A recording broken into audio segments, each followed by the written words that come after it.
For today's video, magluluto tayo ng isang ulam na popular sa Southern Philippines. Ito ang patahumba.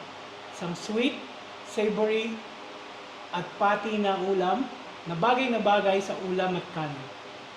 So bago pa umaba yung intro ko, simulan na natin. First step, aromatics. Bawang, sibuyas. So maghiwa lang tayo ng bawang at sibuyas.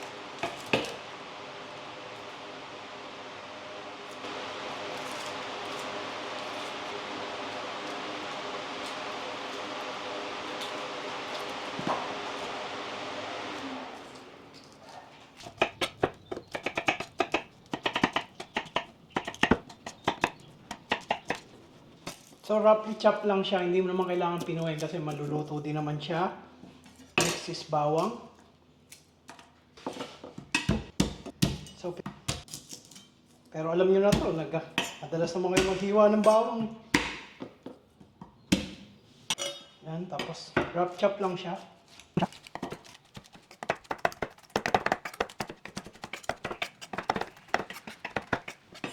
So ayan, halos yan lang ng preparation natin dito kasi yung karne, binili ko na siya, pinahiwa ko na siya sa palengke. Then, simulan natin pagluluto. So, isang kawali, painitin lang natin siya. Ang technique dito, bago kayo maglagay ng cooking oil, make sure na mainit yung kawali para ma-season mo siyang mabuti. At ma-prevent din yung pagdikit ng mga ingredients natin sa kawali. Una pala dito sa dish na to, isi-sear muna natin yung karne. Mantika. So, meron ako ditong 1 kilong pata. Siya, isi-sear natin hanggang parang tostado na siya. So, ayan, nakikita nyo, umusok na yung kawali natin. Pwede mo siyang hinaan ng konti.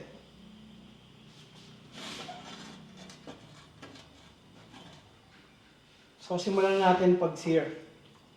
So, medyo ingat lang kayo dito dahil medyo tumatalsik siya.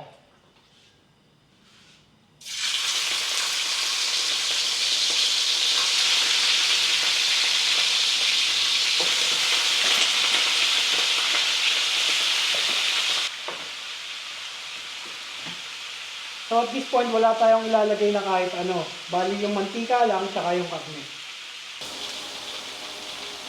So, ganitong texture lang yung hinahantay natin. Tapos, pwede mo siya uling hanguin para makapag-isa na tayo ng aromatics.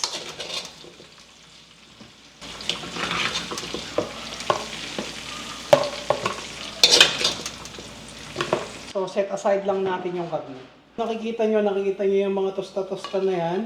Yan yung magiging body ng sauce natin mamaya.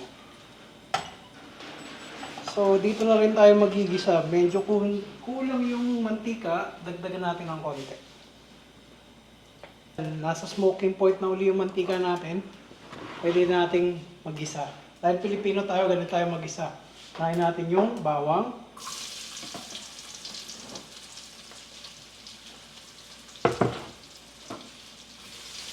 Ayan, isa-gisa lang.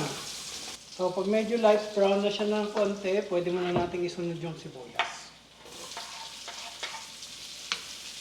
So, hintayin lang natin mag-sweat yung sibuyas para lumambot.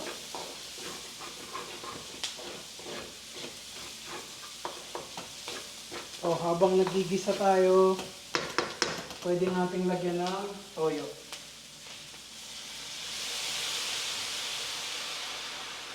Konting toyo lang muna.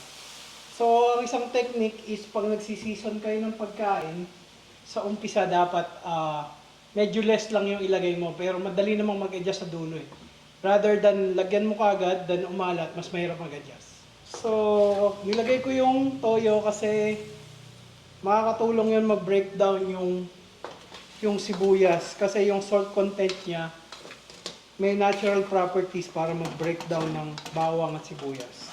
Translucent na yung sibuyas, pwede na natin ibalik yung karne.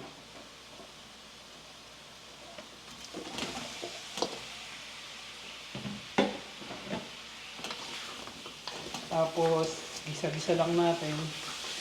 Kung mapapansin nyo guys, yung nalulusaw na. Yan, masarap yan. Kakapit yan sa salsa natin mamaya. This point, pwede ka na rin maglagay ng suka. Yung iba gumagamit ng pineapple juice para dun sa acidity.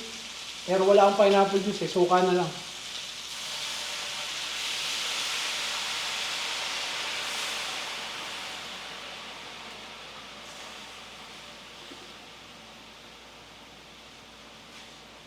Ano, mapapansin nyo ang bango.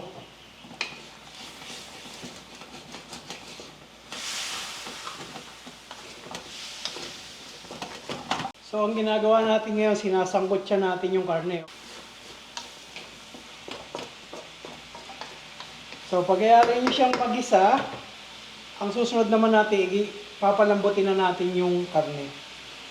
So, usually gumagamit sila ng tubig. So, ako, lalagyan ko muna ng soft drinks. So, Coca-Cola. Pwedeng 7-Up, whatever, kung anong meron kayo. Ito magdadagdag ng sweetness. At meron din tong components para mas mabilis lumambot yung karne.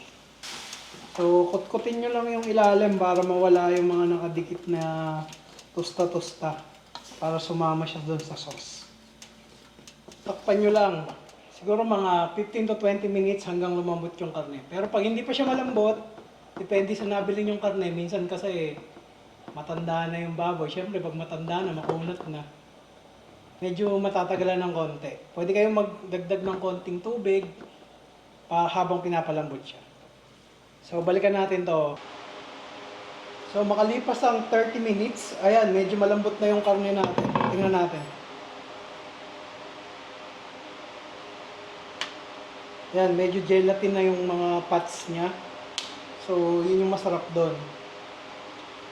At this point, so, napansin nyo kanina, nag-season ako ng toyo konti lang kasi sa finishing stage natin, doon natin ipa-final seasoning siya. So, tingnan nyo lang. Oh, most likely okay na rin siya. So, at this point, maglalagay ako ng bulaklak ng saging o banana blossom.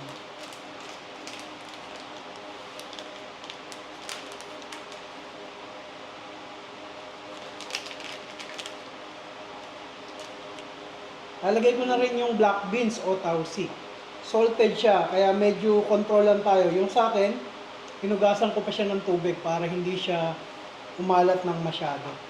So, yung ilalagay nyo, depende sa gusto nyo. Ayan. At this point, maglalagay na rin ako ng asukal. Kasi naturally sweet ang dish na ito. Sweet, may konting tanginess, tsaka saltiness.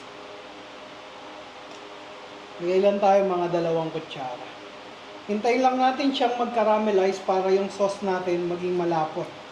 So at this point, pwede na siya. Kung titingnan nyo, medyo loose pa yung sauce. Pero kung gusto nyo naman yung parang may sabaw ng konti, pwede na siyang hanguin.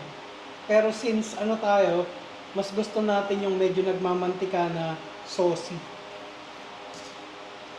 So, hintayin nyo lang natin, siguro mga another 5 to 10 minutes. So, kung napapansin nyo, nag-caramelize na yung sugar natin. Ayan, buo na yung sarsa. At this point, tapos na siya, luto na. Pwede na natin i-plating. Handaan nyo na yung sinaing na kanin, yung maraming kanin. Sigurado mapapalaban kayo dito.